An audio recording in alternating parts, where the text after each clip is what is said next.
RedNationBlogga back with another video. Before I get started, guys, I will be going out of town. This will be the last video that I have until the next game, which is, I think, Wednesday, when they play the Cleveland Cavaliers. Until literally next week, next Wednesday is when you will get the next video from me. So sorry. As soon as I'm back in town, I'll be back to recording. Just want to let y'all know at the top of the video. The Houston Rockets are currently defeating the Washington Wizards 132 to 110.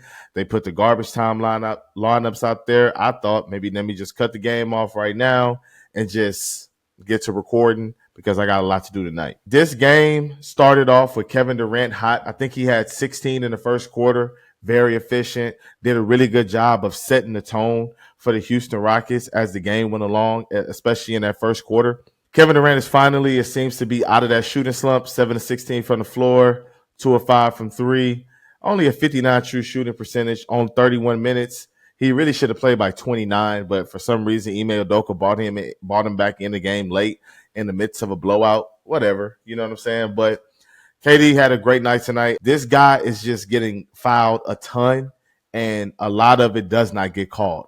That's something that I never noticed when he was a member of other teams. I didn't realize how physical teams were with him, how much they grab, how much they hold, and the officials just whistling, looking up in the sky. They not paying attention to anything that's going on when Kevin Durant is getting harassed. He had 8 free throws tonight. It easily could have been 12 to 14 free throws, easily.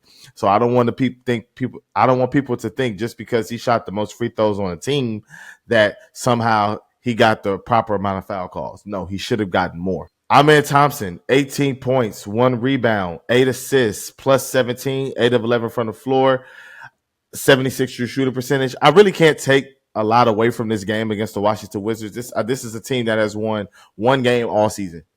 This team is terrible. They're not good at all. So you really can't take much from this game, but I'm still going to give the proper credit to where it's due.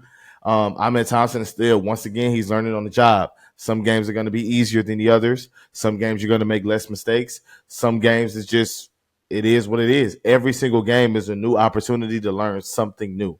And Amen Thompson tonight played phenomenal. He didn't force the issue. He didn't press the issue. He made plays when they were there to be made. He hit timely buckets.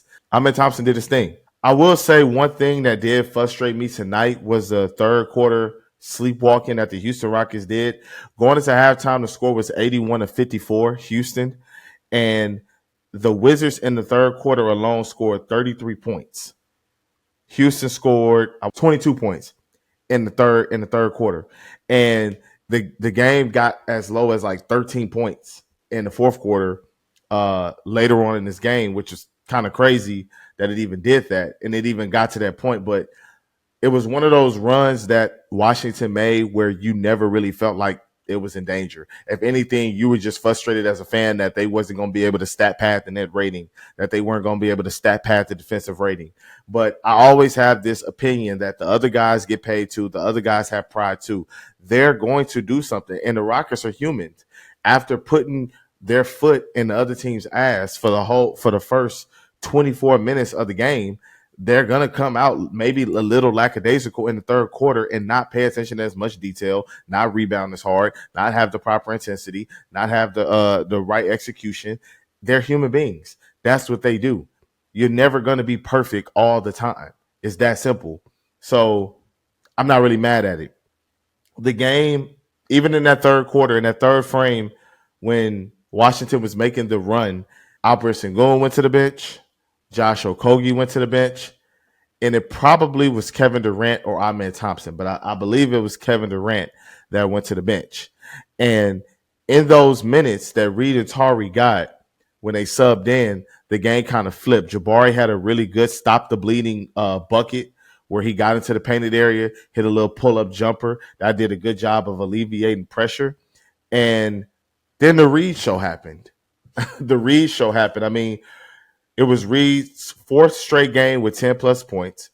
He finished with 21.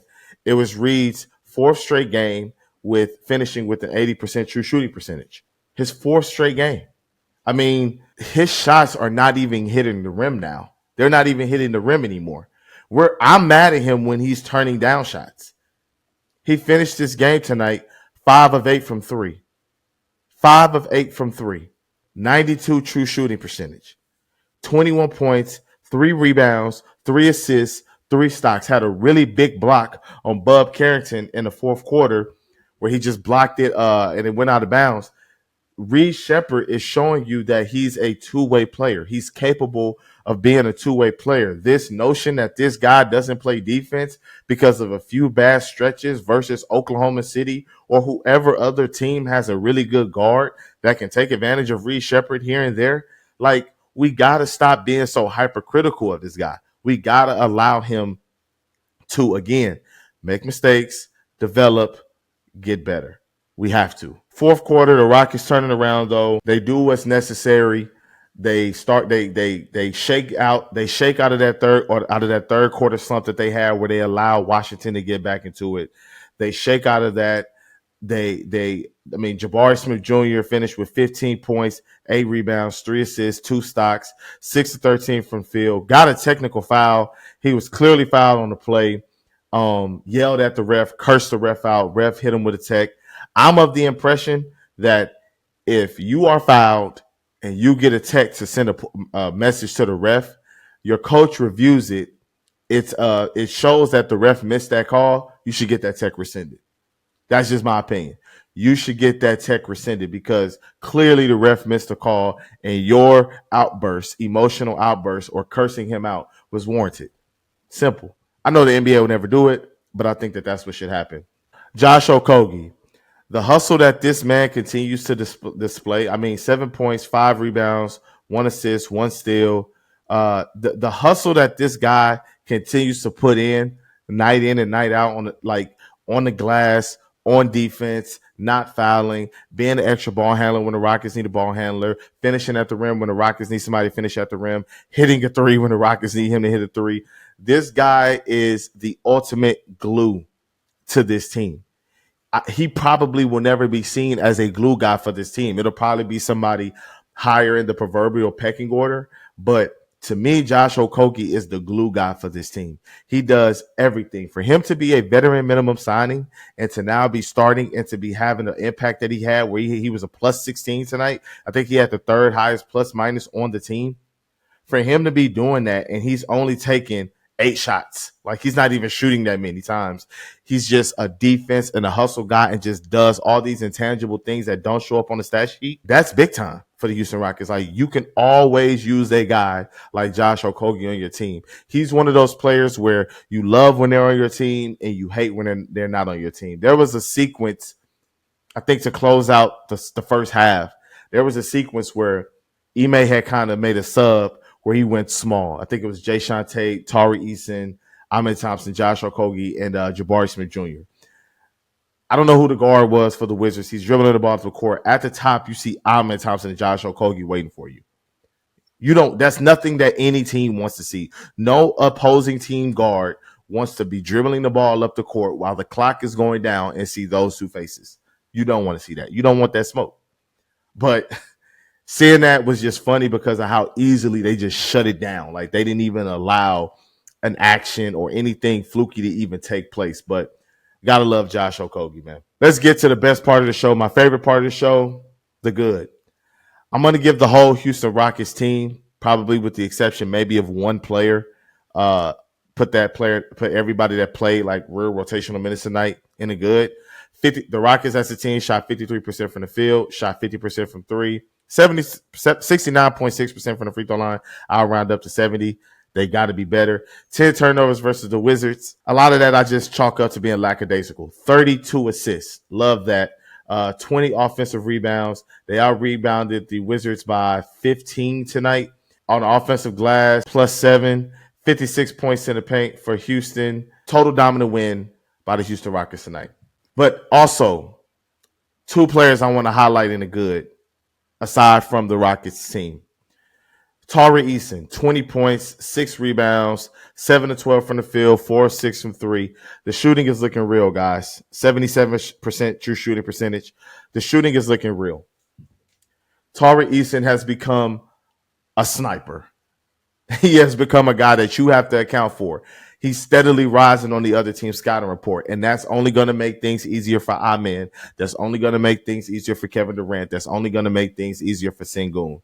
It's only going to make things easier as Tari continues to get better and better and better and shoot the skin off the ball. It's only going to make it easier for everyone else, and I'm happy that he's shooting this well because, like I said, guys were ready to jump on Tari Eason the first chance that they got. If Tari Eason was still struggling up to this point, how he struggled to start off this season, it would be so loud in Houston, regardless of the team's record. It would be so loud in Houston about needing to trade this guy, needing to move on from this guy. He's distracted. He's this, he's that. It would have been so much noise. But I'm glad that Tari Eason is hooping and he shut up that noise, at least for now. Secondly, in the good, I talked about him earlier, 21 points, 3 rebounds, 3 assists, 3 stocks. Reed, Sheppard, Demon Reed. I love it. This dude's confidence is there. Everybody that sold stock, like I said in the past videos, all you people that sold stock on Reed Sheppard, I'm sorry, man. The price is going up. Don't call the phone asking for last year's price or even earlier this season's price.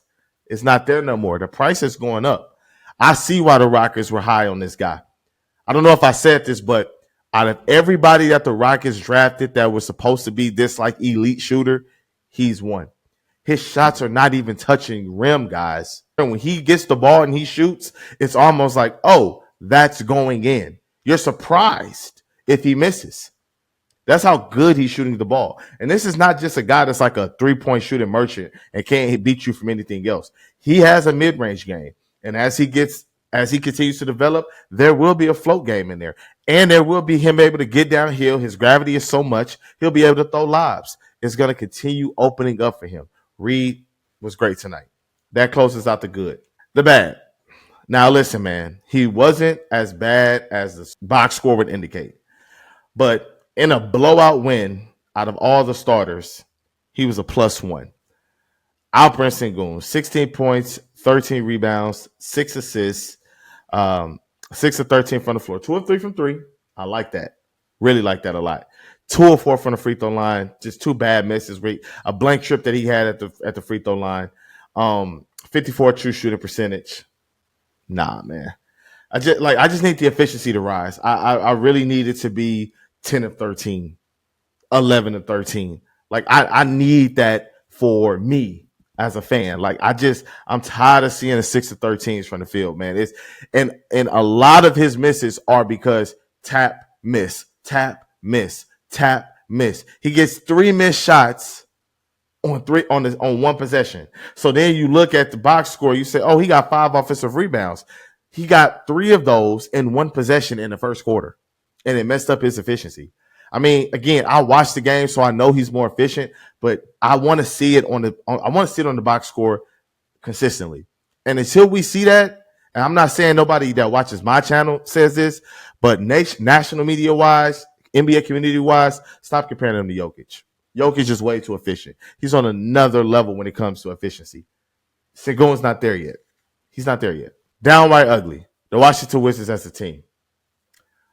1 win on the season, 1-11. 1-11 on the season. You guys have won 1 game in 12 tries. I'm sorry. This is atrocious. This is atrocious. I mean, your bright spot is Kaishan George and Alex Sarr. I mean, that's your own Trey Johnson too. He's a bright spot. But this team is, I mean, god dang. Cam Whitmore, -21. Cam Whitmore, -21. This is what you want to lead the Rockets for, man? This was the vision. This is what you wanted. You left a winning team where you would have had a significant role had you bought in and locked in. You got traded. You wanted out. You got traded to DC for -21 for 11 points on 9 shots to go 0 for 3 from 3. and play 25 minutes of nothingness basketball. I'm sorry for you, brother. But as always, guys, thank you for watching once again. I will be out of town. I will not be back until next Wednesday's game versus the Cleveland Cavaliers, guys. I will be watching the games, but I won't be able to record. But as always, guys, once again, thank you for watching. Comment below. Let me know what I missed. Let me know what I didn't miss. Let me know what you agree with. Let me know what you didn't agree with. RedNationBlogga out.